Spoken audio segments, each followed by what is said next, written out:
Today we're making aromatic sweet braised pork. Now this is a great recipe because it's one that you can set and forget. I often use it if I'm busy at the weekend, it suddenly gets to 4 o'clock and I think, what am I going to feed people? Or the other time I use it is for entertaining. I can do it beforehand and then just reheat it, and it's a really straightforward, simple way to wow people. So unlike some of the other recipes which I've shown you that include a lot of fresh produce, this is one that you can use when you haven't been out to the shops and you just go in the pantry and you have a look what spices, what aromatics are there, and this is going to deliver a really authentic flavour without the hassle of going to the Asian supermarket. And I'll be honest with you, I actually had trouble giving you the recipe for this because I often don't measure things. I often just go to the pantry and I grab all my dried aromatics and I end up just putting them in. And I guess if I don't have something, it doesn't go in. And if I want to have something a bit extra, then a bit extra goes in. But I have sat down and I've worked out where the magic combination comes from. So things that are going in today are cinnamon. So cinnamon sticks will pop in. We'll use green cardamom. We're going to use mandarin peel.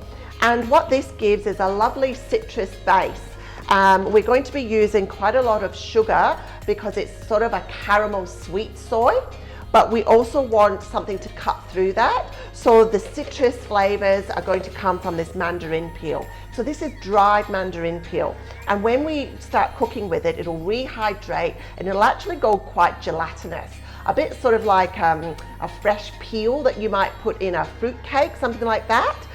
So you can actually eat it at the end if you want to, but often we just leave it whole and people can just pop it to the side. It's really to infuse the sauce as we're actually cooking.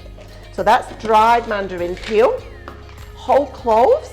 I like to put a few of these in, but it's not necessary. But these just again give that extra level of complexity, that extra spice.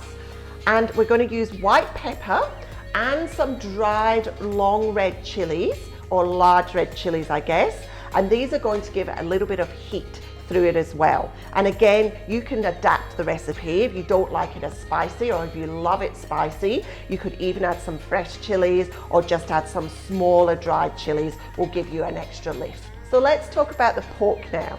This recipe probably originated and is great with pork belly. And I would use pork belly if I was entertaining, because that's something that's a bit of a treat. It's a one-off thing. It's not something that I want to eat every day of the week or even once a month. But to use a pork that's from the supermarket or the butcher, which is more lean, is perfectly good in this recipe. In fact, I prefer it. But when you are buying your pork, I'm using a loin chop that I've just got from the butcher. I choose ones that have still got a little bit of fat through them. They haven't got any rind or anything. It's not a pork chop, but it's a loin chop which has got the skin removed and a little bit of the fat just left marbled through it or on one edge. And some of them are leaner than others, and that's fine because it's all going to go in the mix. And that way we're getting a little bit of juiciness to the meat because it is a bit of a slower cook. It's a braise that we're doing. So we don't want the meat to dry out. So go as healthy as you dare, but you will experiment and you may find that if you go sort of too much non-fat, that you will dry the meat out as it's cooking. So that's a loin chop that I've just diced up, and I've got about 1 kilo of meat there. And the reason I do that is because people always want the leftovers. And as for entertaining, this sauce that you're going to put it in will actually cover about 1.5 kilos of meat. So there's always lots of sauce. So we do just need to do a little bit of chopping, but after that, it really is a matter of walking away and letting it cook. So we'll start by just chopping up a red onion. This is just to give a little bit of sweetness, and onion always enhances anything that's cooked over time. So we're just going to chop this up. So let's just chop this onion into small dice. Doesn't have to be any particular sort of fancy chopping. I just cut through the middle of my onion if it's a large onion, and you can just get a nice easy small dice. So that's all we need for that. So use a whole onion or half a large onion. And you need quite a bit of garlic in this recipe. I would use about sort of 6 to 8 largish cloves. I've already chopped some. You can't really put too much garlic in this recipe, to be honest, but just a nice chop through. You want it kind of small. You don't want big chunks because you actually want to start releasing all of the flavor from it, because we're not going to be pounding it. So give it quite a good chop. That will do us. And then coriander roots is the other thing that we're going to add in, my favorite. And we'll use some of the stem as well because we want to use up all of the bits with the flavor. So maybe about half a bunch. And using the roots at the bottom, which we've washed really well, and just cut them sort of halfway up the stem. We can leave that for a garnish later. And then you just need to scrape those roots a little bit. Make sure that those hairy bits and any sort of residual dirt is really off of there, because it can be quite gritty and that will ruin your dish. But once they're clean, you just give them a rough chop. Doesn't matter if there's a bit of leaf, it's all just going to braise away and add flavor. Now we can add that into the same bowl as our garlic because it's all going to start at the same time. And the other thing I want to get ready is the sugar. So we're going to be using palm sugar in this recipe, and it's quite a lot. We are using a cup of sugar. So you're going to have to find a way of breaking up your palm sugar, which you've got in your starter pack. One way to do it is to give it a good whack with something heavy like a mortar and pestle or a rolling pin or something like that. But if you don't want to kind of do damage, a sort of nicer way to do it is just to shave it with a knife, and that way it just comes off easily without trying to do you won't get through a big chunk like that. So just take it slowly and you'll get there without damaging anything in the kitchen. So we're going to need about a cup of sugar, which is a lot. I understand it's a lot, but this is not a recipe that you're going to make every day. This is a rich recipe, it's special. And the sugar is sort of in and around the sauce. You're not actually going to consume all of this. Okay, so we'll just leave that there. And the last thing I'll talk to you about before we start cooking are the sauces. Now, clearly, the star of this dish are the aromatics. But just as importantly are the support crew, and that is your sauces. And you need to get these in the right ratio. This is a wow dish when you get the sauce right. It is not going to work if you just randomly try and add the sauces. You need to follow the recipe. And what we're using today, one of the key ingredients is the Chinese rice wine. And this is a very distinct, almost alcoholic kind of smell to it, which actually mellows into a sweet kind of citrusy, vinegary flavor that will flow all the way through. So when you smell the bottle, it's quite pungent, but when you taste the sauce at the end, you sort of know where it came from, but it's unrecognizable. So your Chinese rice wine, have that measured out ready, and then your other sauces also. So you've got your soys and your oyster sauces, but you need to get them in the right ratio. So measure them all out, follow the recipe, and then get some water. So we're going to be adding enough water to cover the pork in the pan. So again, we're going to do that by eye. I can give you an idea in the recipe of what I use, but really it depends on the size of the pan. You certainly don't want to boil things, it's a braise, so we just want enough water for the meat to cook in. All right, so let's cook this, because once it's on, we can go away and forget about it. It's going to take probably about half an hour, even 45 minutes to cook. So it's great if you're out in the garden on the weekend, pop it on. Miraculously, you'll have a delicious dish there when you come in. So we'll start by putting our red onion in. So you can do this in a saucepan or a frying pan or a casserole dish. We're going to have quite a lot of liquid in here in the end, so make sure you start with a big enough pan, and most importantly, make sure it's a wide pan, because when we're braising, we actually want that evaporation. So we want the liquid to reduce down, intensify in flavour, and we don't want a small pan will just bubble and bubble and bubble, and you won't get the same sort of effect. So soften off that onion first of all, and give it a few minutes, because this is where a lot of the natural sweetness is going to come out, and we really want to take time in building these flavours. Okay, so they're starting to be ready now. They're just softening. I can see the very slightest tinge of golden in there, but most importantly, it's the smell that tells me that they're starting to release their sweetness. I love the smell of cooking onions. So now is the time to add in the garlic and the coriander.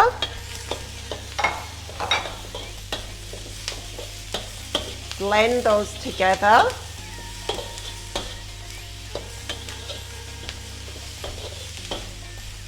And you can now add in the pork, because I want all of those lovely chopped aromatic ingredients to start coating the meat. So in with the pork, turn up your heat, because now we're going to seal the pork. You can see why we're going to need a big pan for this.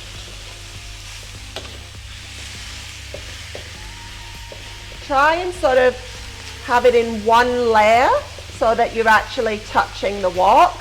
It's not too much of a problem with this because it's going to be braised later, but just as a general practice, there's no point in having lots of things piled on top of each other because they're not getting any heat at all.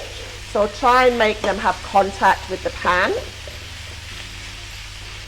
And when it starts to pick up a little bit of colour, just add in the white pepper. I just want to season the meat at this early stage. Give it maximum chance to penetrate the meat. I always add the white pepper early on in a recipe because in the end of the day it's a spice, and spice really only release their pungency when the heat hits them. So we're actually frying this white pepper. I'm happy with that. The pork is sealed and it's well coated with all of the other ingredients. So now we're going to add in our beautiful aromatics.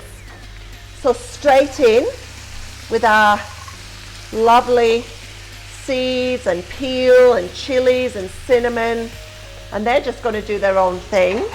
At the same time, let's add in our sauces, which you have measured from the recipe and you haven't ad-libbed, because we want this a balanced dish. You don't want it too sweet, so you need enough of those soy sauces, fish sauce, oyster sauce, but you also don't want it too salty, or you don't want the rice wine to overpower. So in with the Chinese rice wine, and when that starts to come up, oh my gosh, it's taking me to, I don't know, Vietnam, where all these beautiful braised dishes originate from. Look at the colour. Now, we do need to add our sugar in. So let's pop that in now, our beautiful palm sugar, which has got a very unique flavour. Not white sugar. This will not be the same if you add white sugar from the pantry. A palm sugar has already got a caramelization to it. It's already got a depth of flavour which you're not going to get just from a white processed sugar. And then lastly is our water. So let's top up the pan till we can see that it's just about at the level of the meat.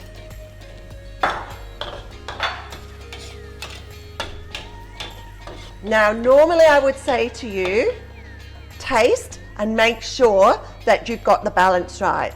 Don't taste yet. Partly because those flavors haven't had chance to meld together. The sugar hasn't dissolved, so you won't feel the full force of the sweetness yet. And it just needs time. This is a recipe which develops over time. So just leave that to simmer, and I will just show you a really quick little trick to cover that with a piece of baking paper, which will just help to intensify the flavors as it cooks. Okay, this is a quick trick. You want to cut your baking paper to the right size for a round pan or a cake tin. The easiest way to do it, and I'm so lazy, this is why I've discovered it, is you just take your piece of paper roughly off, fold it in half, then fold it in half the other way, and then use the point as a tip to start folding in smaller and smaller little triangle angles until you've got something that resembles this. Take the radius from the center to the edge of your pan, estimate it, tear it off, and there we have a nice circle of paper that's going to sit on top. Okay, so we are just going to turn the heat right down now to the lowest that you can go, just so that it's going to really simmer under that paper, just a slight bubble under there, and leave it for at least half an hour and come back and check it then. So it's been about half an hour now, and I've just taken the paper off the top, because what I want now for this last 15 minutes or so is just to thicken that sauce slightly. It's smelling beautiful, and now is the time to taste, because everything has had a chance to blend together. So let's see where we're at. Beautiful. So what we want is a warm toasted spice flavor. We want it to sit at the back of the palate. There's nothing in here, there's no citrus, there's no lime, there's no freshness yet with this dish. So nothing should be at the front of the palate, but that warm, toasty, sweet spice should linger. And that little bit of chili just has a really slow build, and it just gives that beautiful mouthfeel. Now I'm gonna let this sit for another 15 minutes. I want the pork to be really, really soft, gelatinous, falling apart. If you're using pork belly, clearly you're going to have to give that a lot longer. So you're probably going to be looking at more like an hour and a half for pork belly to really get the benefit of that cut of meat.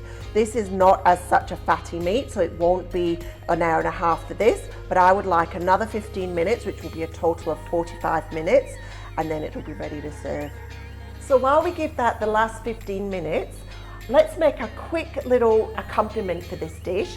You could go either way with this. Some beautiful steamed, simple bok choy or Asian greens would work perfectly with some rice. Today I fancy a bit of salad, so I've just done a quick little Asian slaw. All I've got in here is some wombok or Chinese cabbage. I've just sliced that, shredded it. I've cut up some green apple into little slithers. I've got some coriander through and a little bit of red onion, and that's going to make just a nice, fresh, light accompaniment to the pork, which is rich and sweet. But I want to give this a bit of zing. Always like to have a bit of a complementary kind of alternative to a rich dish. So I'm going to make a quick lime and fish sauce dressing. So this is just a couple of limes. This is so quick. Couple of limes. This is absolutely optional.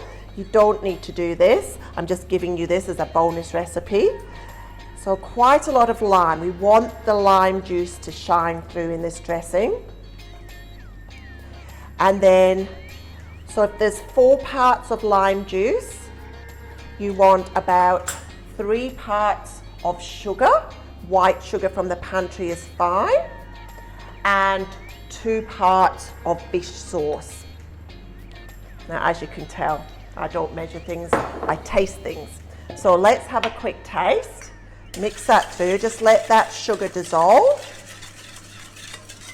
So just mix it through and then have a little taste. Beautiful. I've got enough lime in there. It's really bright on the palate. Tiny bit of fish sauce. It's just that saltiness that we need to complement the sugar. That is going to dress this salad and accompany the pork just perfectly. So in with my portion, just toss it through.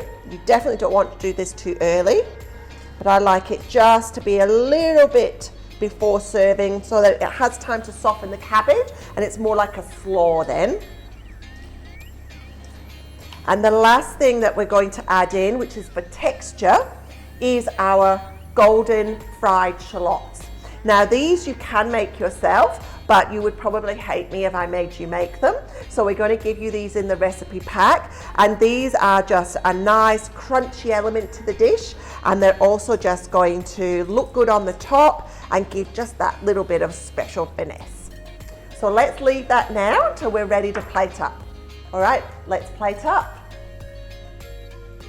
So this is perfect now. We've just got enough of that sauce still, but it's just thickened, caramelized a little bit, and it is perfect. The meat has just started to open up so you can sort of see the grain, and looks delicious. Now serve this with rice if you wish, but it's so rich and filling, you might not want rice. I think that is going to be perfect. As always, just a little finish. Some of those fried shallots and a little bit of freshly picked coriander. Now, that looks good enough for me.